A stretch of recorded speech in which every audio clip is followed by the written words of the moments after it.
नमस्कार, सत श्री अकाल, आदाब, हेलो, हाय, केम छो, very pleasant and warm evening guys. कैसे आप सभी लोग। मेरा नाम है शिवम गुप्ता और आप देख रहे हो इंजीनियर्स अड्डा। सो गाइस, यहाँ पर मैं आ चुका हूँ आप लोगों के लिए एसएससी जेईई 2022 का जो एग्जाम का सिलेबस है वो लेकर के।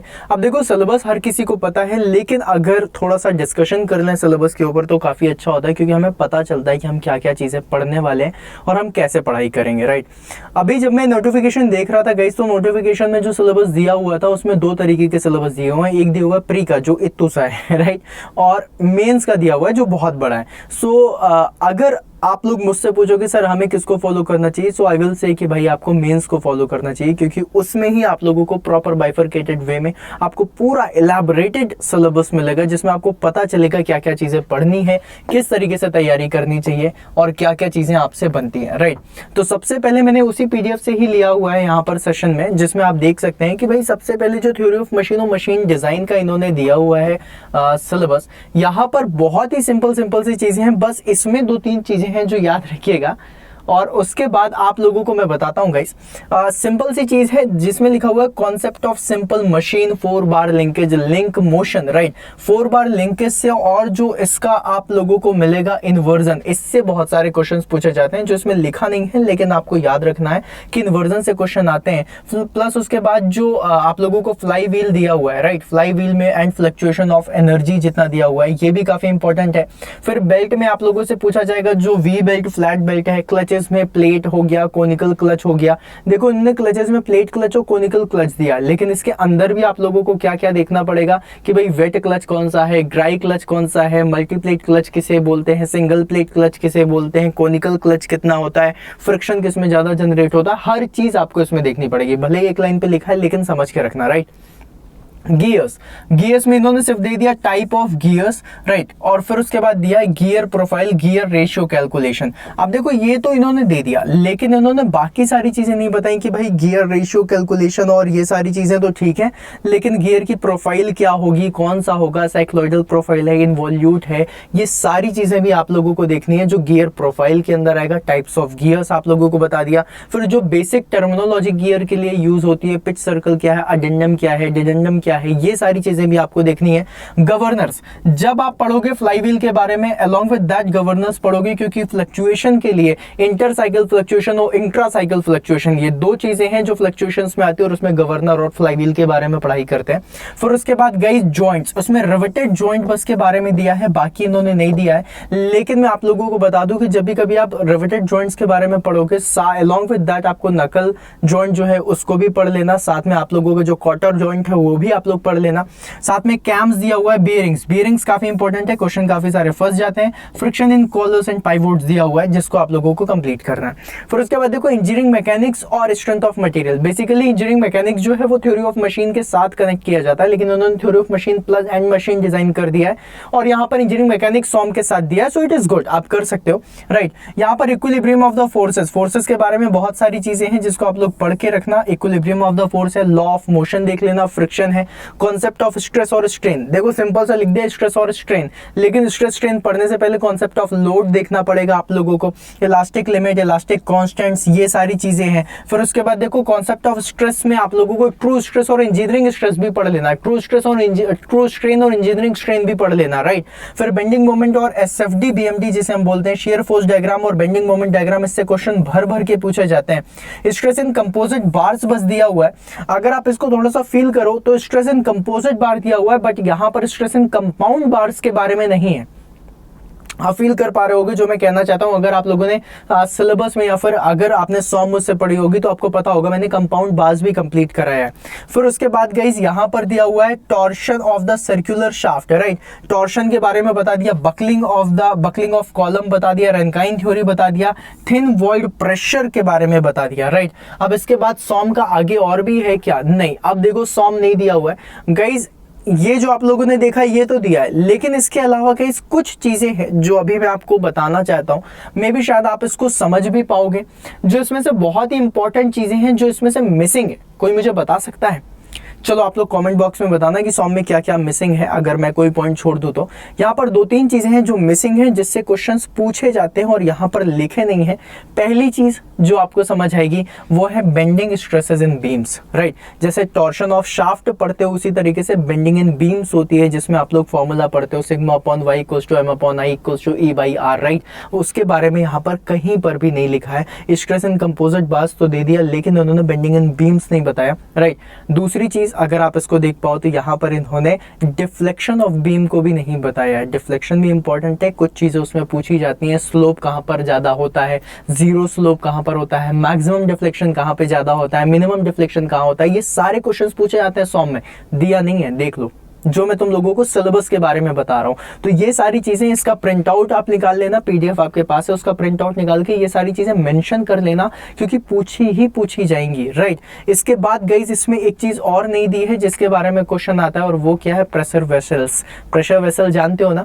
अब प्रेशर वेसल में आप लोगों ने, अच्छा चलो नॉर्मली बता देता हूँ, थिन सिलेंडर्स और थिक सिलेंडर्स, राइट। इसके बारे में पढ़ा होगा। Hoop stress, circumferential stress, axial stress, longitudinal stress, ये सारी चीजें आपने पढ़ी होंगी। फिर उसके बाद एक कॉन्सेप्ट और आता है जिसको हम कहते हैं कॉन्सेप्ट ऑफ ऑटोफ्रेटेज, वो भी इसमें नहीं दिया हुआ है, राइट। जो प्रेशर वेसल्स के अंदर ही आ जाता है। फिर उसके बाद गाइस एक चीज और है जो इसमें नहीं दी है, मैं आपको बता रहा हूं जिससे क्वेश्चन आते हैं लेकिन सिलेबस में नहीं है।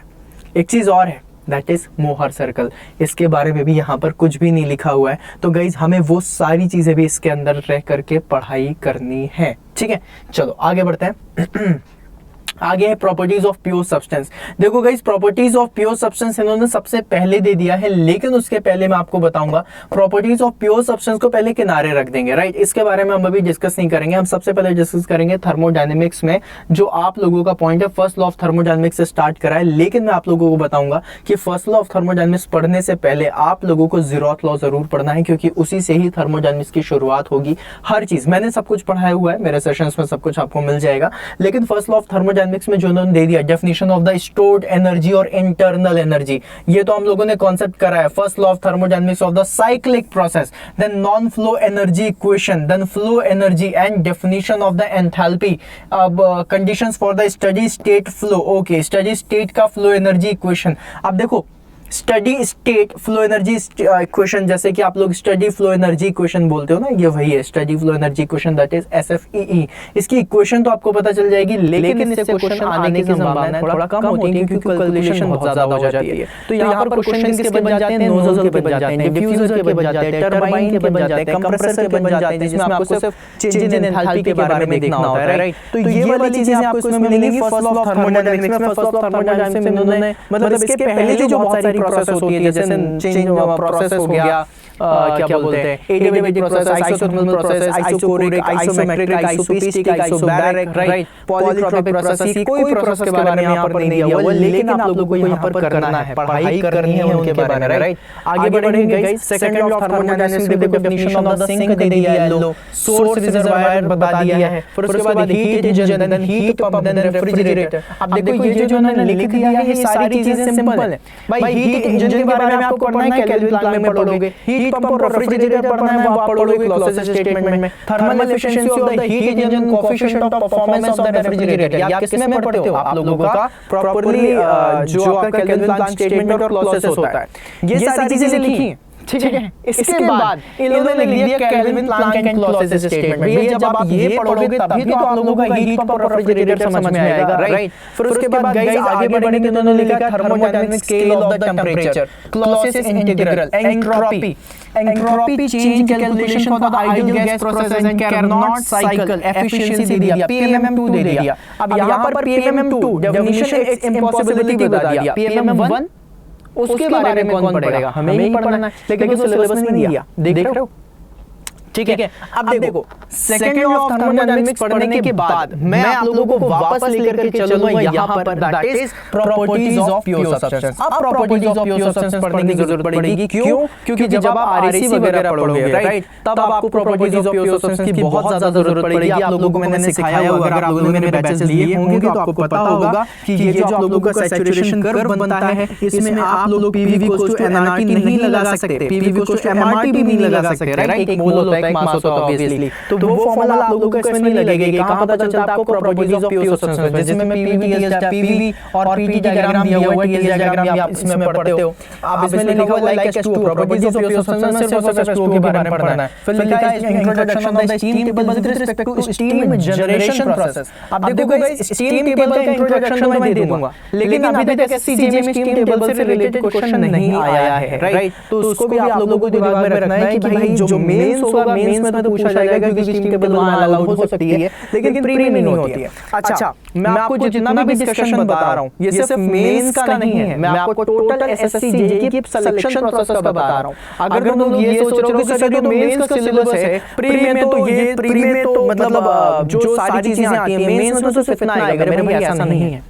मेंस में भी ऐसे कई सारे क्वेश्चन देखे गए जिसमें सिलेबस में पॉइंट नहीं दिया हुआ है, लेकिन उससे क्वेश्चन पूछे गए। तो आपके पास पता होना चाहिए कि आपको किस चीज को फॉलो करते हुए आगे जाना है, राइट? तो उसको हमेशा दिमाग में रखना। फिर उसके बाद definition of the saturation wet, super heated state, status of the क्या लिखा हुआ है, हां, status definition of dryness, fraction of the steam, degree of super heat of steam, HS chart of the steam, boiler chart के बारे में, right? तो ये बहुत ही सिंपल सी चीजें जिसको आप बहुत इजीली तरीके से पढ़ सकते हो। एंट्रोपी एंथैल्पी का जो ग्राफ बनता है उसके बारे में बताया, ठीक है? फिर उसके बाद गाइस यहां पर मैं आप लोगों को बताऊंगा क्या, यहां पर आप लोगों को बताऊंगा air standard cycle, that is nothing but it is the IC engine. IC engine क्या है? केल्विन प्लैंक स्टेटमेंट, जिसके बारे में हमने डिस्कशन करा था, जिसमें आप लोगों को ऑटो साइकिल के बारे में पढ़ना है। फिर उसके बाद इन्होंने डीजल साइकिल बताया है। फिर उसके बाद इन्होंने थर्मल एफिशिएंसी, मतलब देखो आईसी इंजन में भी इन्होंने सिर्फ ऑटो और डीजल को रखा है, राइट? यहाँ पर बहुत सारी साइकिल्स हैं जिनको इन्होंने ध्यान ही नहीं दिया है, जैसे कि बहुत important cycle that is dual cycle.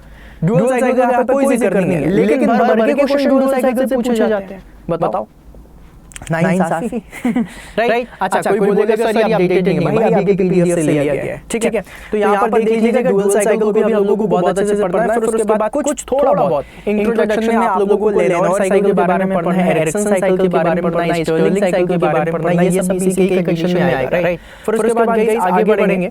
अच्छा, IC engine combustion, IC engine cooling दे दिया, मतलब साइकिल में सब वही दिया था, राइट? फिर उसके बाद देखो रैंकाइन साइकिल स्टीम, ये पावर प्लांट इंजीनियरिंग का पॉइंट आ जाता है जब सिंपल रैंकाइन साइकिल के बारे में बता दिया है, राइट? लेकिन अब उन्होंने 5 ट्यूब बॉयलर्स, 4 ट्यूब बॉयलर्स हो गया, एयर कंप्रेसर्स हो गया, refrigeration cycle, principal of the refrigeration plant, okay. अब देखो गाइस ये सारी चीजें बता दी, लेकिन यहाँ पर ब्रेटन साइकिल का कोई जिक्र नहीं है, अगर आप ध्यान दे पा रहे हो, राइट? वो भी क्वेश्चन पूछी जाती है, उसको भी पढ़ना है। दिमाग में रखिएगा, मैं आप लोगों को जैसे बता रहा हूं, सो दैट आप लोगों को दिमाग में रहे कि हाँ मुझे क्या-क्या चीजें पढ़नी है। ब्रेटन साइकिल नहीं है, उसको भी पढ़ना है, उसको भी दिमाग में रखिएगा, राइट? इन्होंने nozzle system, turbine, air compressors के बारे में बता दिया। देखो रेफ्रिजरेशन साइकिल जो इन्होंने बोला है, यहाँ पर रेफ्रिजरेशन साइकिल में कुछ भी नहीं बताया, तो यहाँ पर आप लोगों को 3 साइकिल पढ़नी पड़ेगी। एक्चुअली 2 साइकिल पढ़नी है और एक सिस्टम पढ़ना है, कैस्केड सिस्टम। उसके अलावा जो आप लोगों को रेफ्रिजरेशन साइकिल पढ़नी है उसमें VCRS that is vapour compression refrigeration system और VARS that is vapour absorption refrigeration system. ये सारी चीजें आपको इसमें कवर करनी पड़ेगी, राइट? अब नोजल और स्टीम टरबाइंस के बारे में तो बहुत सिंपल से आप उसमें ही पढ़ सकते हो। क्या बोलते हैं, जब हम थर्मो स्टार्ट करेंगे ना, थर्मो जब पढ़ेंगे उसमें भी मैं आपको नोजल टरबाइन के बारे में बताऊंगा। जो स्टीम टरबाइन है उसको थोड़ा अलग से लूंगा, राइट? फिर उसके बाद गाइस बॉयलर्स में देखो इन्होंने क्लासिफिकेशन बता दिया है। क्लासिफिकेशन में ध्यान रखना, काफी सारे बॉयलर्स हैं, आप कॉकरन के बारे में पढ़ोगे, शायर के बारे में पढ़ोगे, वाटर ट्यूब बॉयलर क्या है, 5 ट्यूब बॉयलर क्या है, राइट? किसमें कितनी वॉल्स यूज होती हैं, ये सारी क्वेश्चन आप लोगों से पूछे जाएंगे। फिटिंग और एक्सेसरीज से काफी क्वेश्चन आते हैं, इसको भी दिमाग में रखना है। आगे बढ़ेंगे। Fluid mechanics, one of the most important thing, क्योंकि एसएससी जीके के कुछ ट्रेंड के चेंज होने के बाद जो भाई साहब फ्लूइड मैकेनिक्स से बहुत ही भारी भरकम सब्जेक्ट आप लोगों के लिए लेकर के आता है। तो यहाँ पर properties and classification of the fluid में क्या है, आइडियल और real fluid, Newtonian fluid, viscosity, Newtonian and non Newtonian fluids हो गया, कंप्रेसिबल एंड इनकंप्रेसिबल फ्लूइड हो गया। देख रहे हो गाइस, यहाँ पर इन्होंने प्रॉपर्ली सारी चीजें बता दी। क्लासिफिकेशन ऑफ द फ्लूइड यहाँ पर लिखा हुआ है, नॉन न्यूटोनियन फ्लूइड्स लिख दिया, लेकिन नॉन न्यूटोनियन फ्लूइड में क्या क्या चीजें हैं वो नहीं है, लेकिन बताया, राइट? लेकिन आपको दिमाग में रखना है कि भाई नॉन न्यूटोनियन फ्लूइड भी पढ़ना है, उसके बाद एक पावर लॉ होता है वो भी पढ़ना है, right? Newton's law of viscosity के साथ में आपको पढ़ाऊंगा। फिर उसके बाद कह रहा है फ्लूइड स्टैटिक्स। फ्लूइड स्टैटिक्स में इन्होंने सिंपल सा बता दिया, pressure at a point. Hydrostatic pressure के बारे में बताया ही नहीं।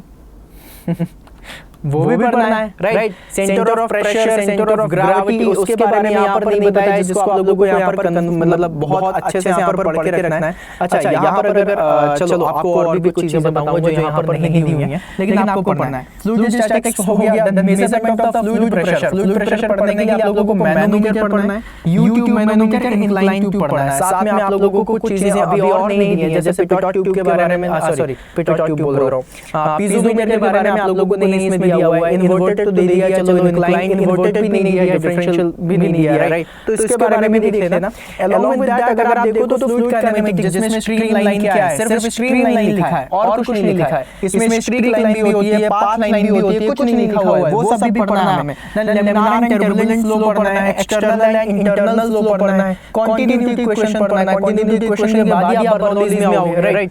अभी मैंने dynamics of the ideal fluids में जो दिया है, बर्नौलीज इक्वेशन दिया है, इसके जितने भी पॉइंट्स है वो सारे अपन डिस्कस करेंगे, लेकिन इसके साथ एक यूलर इक्वेशन होती है, वो नहीं दिया है, वो भी अपन को पढ़ना है। Total head, velocity head, pressure head, ये तो पढ़ेंगे। Application of the Bernoulli's equation, अब एप्लीकेशन ऑफ बर्नौलीज इक्वेशन जो होती है वो होती है तुम्हारी वेंचुरी मीटर हो गया, तुम्हारा ऑरिफिस मीटर हो गया, पिटॉट ट्यूब दे दिया यहाँ पर तुम लोगों को एक चीज और है, रोटामीटर, उसके बारे में भी पढ़ना है, राइट। वर्टिकली जो यूज होता है पढ़ा होगा आप लोगों ने, अगर आप लोगों ने मुझसे सेशन लिए होंगे तो आप लोगों ने पढ़ा होगा। फिर उसके बाद बेंच फैक्टर्स वगैरह होते हैं। अच्छा, इसके अलावा और भी है क्या?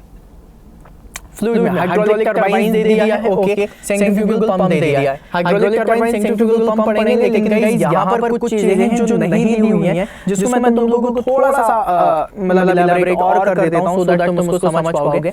गाइस यहाँ पर आप लोगों को जो चीज नहीं दी है, कोई बता सकता है क्या नहीं दी है? बॉयंसी एंड फ्लोटेशन नहीं दिया है। भर के क्वेश्चंस पूछते हैं। मेटा सेंटर क्या है, स्टेबल इक्विलिब्रियम क्या है, अनस्टेबल इक्विलिब्रियम क्या है। इसके बाद यहाँ पर इन्होंने एक चीज और नहीं दी है, that is notches and wears.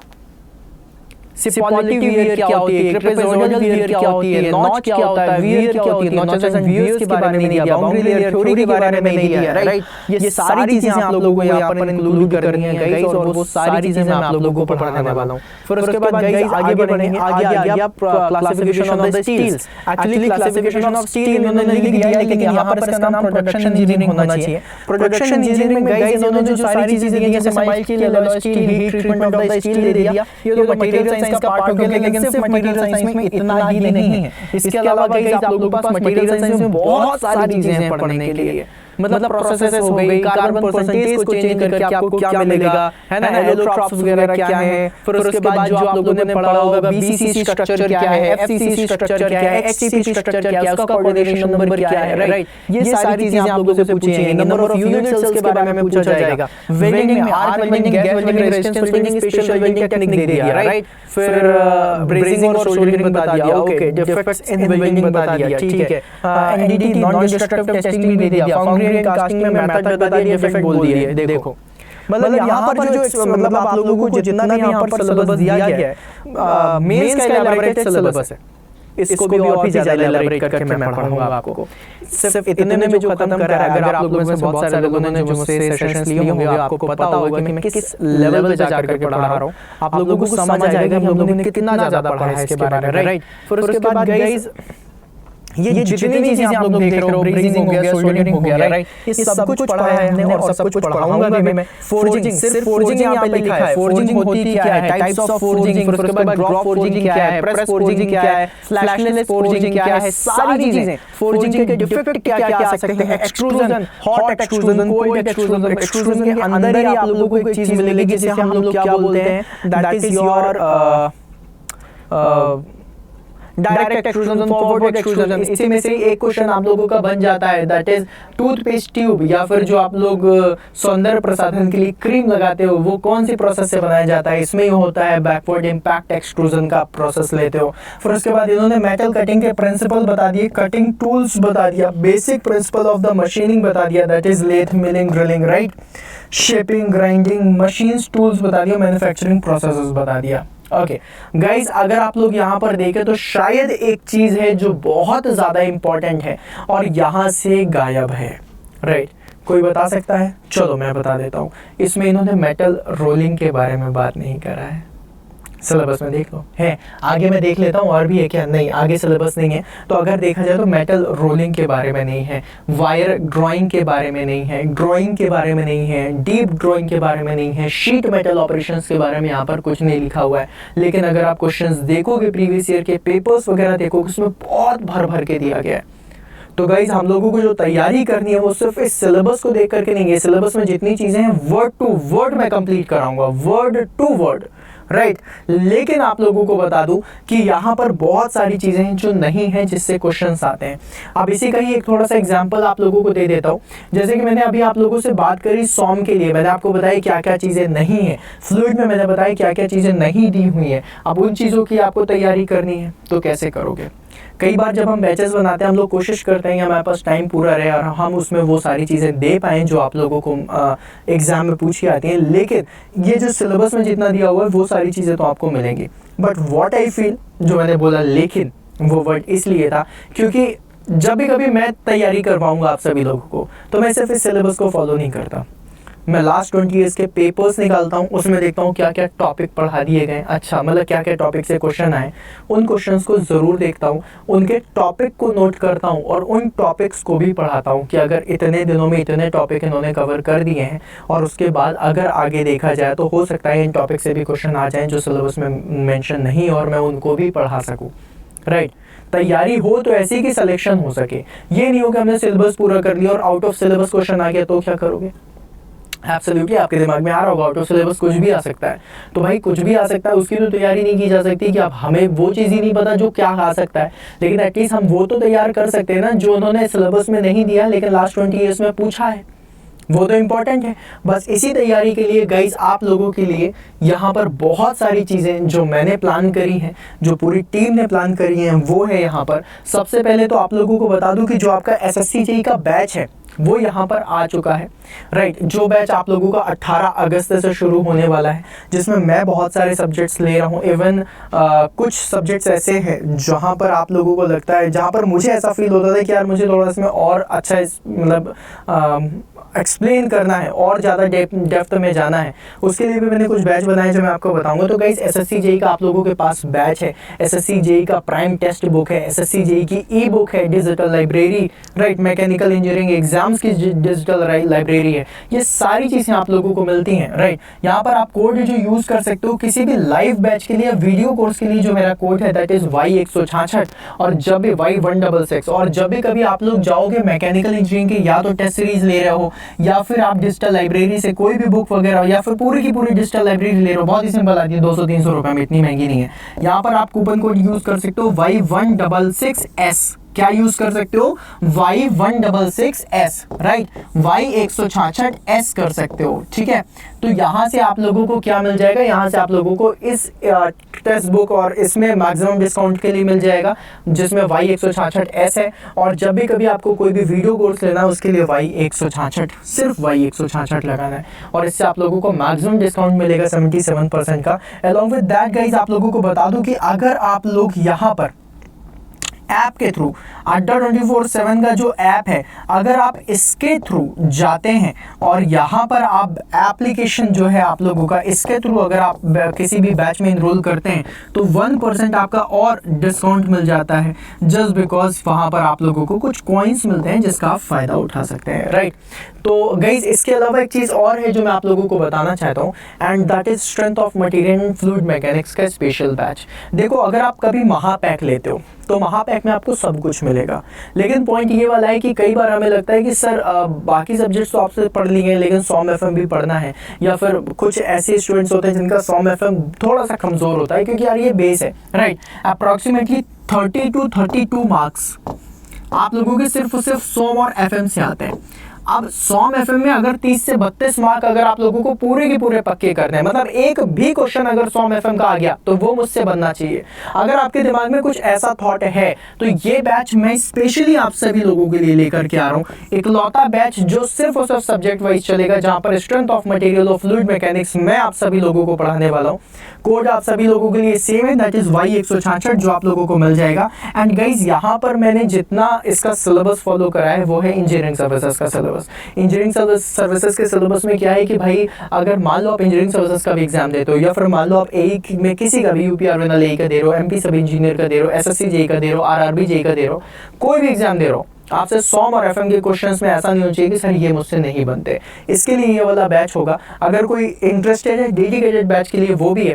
Although मैं सजेस्ट करता हूं कि आप लोग महापैक में जा सकते हो। महापैक में आज चल रही है डबल वैलिडिटी, जहां पर आप लोगों को 1 ईयर का सब्सक्रिप्शन मिल रहा है, और सॉरी 1 ईयर के प्राइस में आप लोगों को सब्सक्रिप्शन कितने का दिन का मिल रहा है, 2 ईयर्स का, मतलब डबल वैलिडिटी का आप लोगों को ये फायदा मिलता है। 2 ईयर का सब्सक्रिप्शन यार मोर देन सफिशिएंट होता है किसी भी एग्जाम को निकालने के लिए। अभी मैंने जिस तरीके से आपको बताया कि एसएससी जेईई का बैच है, कल की डेट में आरआरबी जेईई आ रहा है, उसकी भी तैयारी करनी है। जो मैंने अभी सॉम और एफएम का स्पेशल बैच बनाया है only for the special students जो पेड में महापैक ले चुके हैं, राइट, उनके लिए, या फिर उन स्टूडेंट्स के लिए जो स्पेशली सॉम और एफएम ही पढ़ना चाहते हैं और वो मुझसे पढ़ना चाहते हैं, तो उनके लिए आप लोगों के लिए ये वाला बैच है जिसमें आप लोग जाकर के खुद को एनरोल कर सकते हैं। तैयारी के लिए देखो भाई साहब, अब नोटिफिकेशन भी आ चुका है, आप लोगों को ये भी पता है कि सिलेबस क्या क्या है। शिवम सर ने बहुत अच्छे से एक्सप्लेन भी कर दिया कि भाई क्या क्या पॉइंट इसमें रह गए हैं जिसको हमें और पढ़ना है। तो अगर आप लोगों के दिमाग में ये सारी चीजें हैं तो फिर अब देर मत करो, क्योंकि देर कर दिया तो भाई साहब सिर्फ और सिर्फ यही कहने के लिए हो जाएगा कि हाथ में तो था लेकिन हम खा नहीं पाए। क्यों? कोई और हाथ से छीन करके ले गया। ऐसे वाला फील नहीं आना चाहिए। और ये फील मैं कितना भी बोलूं तुम लोगों को तब तक समझ में नहीं आएगा जब तक ऐसा हो ना जाए। अगर पहले कभी ऐसा कुछ हुआ है तो बार बार वही गलती रिपीट मत करो, है ना। अपनी गलतियों से सीखेंगे, आगे बढ़ेंगे और सिलेक्शन लेकर के रहेंगे। So guys, this was all about today's session, जहाँ पर आपको सिलेबस के बारे में समझा दिया, एसएससी जेईई के डेडिकेटेड बैच के बारे में बता दिया, जो मैंने अपना खुद का सॉम और एफएम का निकाला है, सो दैट आप लोगों को सॉम और एफएम एक अलग लेवल पे सिखा सकूं, वो भी मैंने बता दिया। महापैक के बारे में बता दिया। Now the choice is yours, आप किस तरीके से तैयारी करना चाहते हो। मैं डेली रात को 8 बजे इंजीनियर्स अड्डा चैनल पर डेली आता हूं और क्वेश्चंस की प्रैक्टिस कराता हूं। नेक्स्ट लेवल क्वेश्चंस की प्रैक्टिस होती है। कभी अगर आप लोगों का मन हो मेरे सेशन को ओपन करना और जाकर के उनके कॉमेंट बॉक्स में देखना, गुलाबी दिल की बारिश हो रही होती है। इतने अच्छे से स्टूडेंट्स उसको समझते हैं, इतने अच्छे से उसको पढ़ते हैं और फिर उसके बाद सिलेक्शन के लिए कॉन्फिडेंट होते हैं। आई गेट मेल्स की सर बहुत पॉजिटिव फील हो रहा है क्वेश्चंस लगाने के बाद, कई सारी नई चीज़ें सीखने के लिए मिल रही हैं। और ऐसे बहुत सारे स्टूडेंट्स हैं जो डेली आकर के बोलते हैं कि सर मैं डेली आपका सेशन लेता हूं और हर सेशन में कुछ ना कुछ नया सीख करके जाता हूं। Thank you so much. So I feel very good and I feel very energetic to make these kind of the sessions, जहां पर मैं आप लोगों को कुछ नया डेली नया दे सकूं, डेली कॉन्सेप्ट्स को पक्का कर सकूं और इस लेवल पे तैयार कर सकूं जहां पर आप लोगों के पास कुछ ना बाकी रहे, सिर्फ एक चीज़ की, और वो हो आपका सिलेक्शन। नेगेटिविटी दूर तक नहीं आने दूंगा। तो guys, this was all about today session. मिलते हैं अपन नेक्स्ट सेशन में, तब तक के लिए बाय बाय। और जाके खुद को इनरोल करो, डबल वैलिडिटी का फायदा उठाओ, कोड आप लोगों को पता है, जाओ जा करके एंजॉय करो, मस्ती के साथ पढ़ाई करो और बस चीर देंगे, फाड़ देंगे, लिख देंगे इंजीनियर। जय हिंद।